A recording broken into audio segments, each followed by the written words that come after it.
मांजरांची दहीहंडी. एक होती आजीबाई. तिची एक नात होती. दोघींनाही मांजरांची खूप खूप आवड होती. आजीबाईकडे 4 मांजरे होती.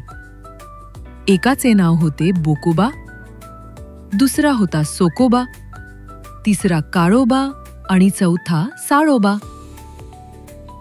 एकदा काय झाले, आजीबाई गेली बाजारात. मांजरे होती घरात.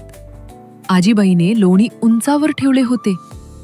ते मांजरांनी पाहिले होते. त्यांना लोणी मिळवायचे होते. उडी मारली तर आवाज होईल आणि सगळा बेत फुकट जाईल.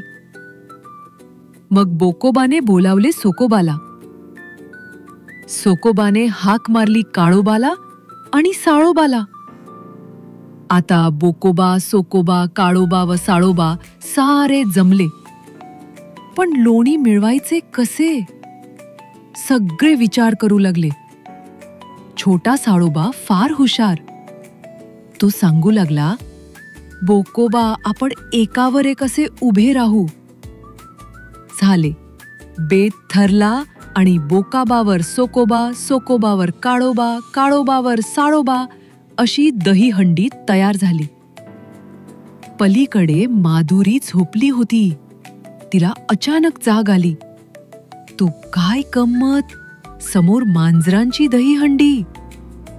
तिला खूप मज्जा वाटली. तिने इकडे तिकडे पाहिले. तोच आजी दारात दिसली.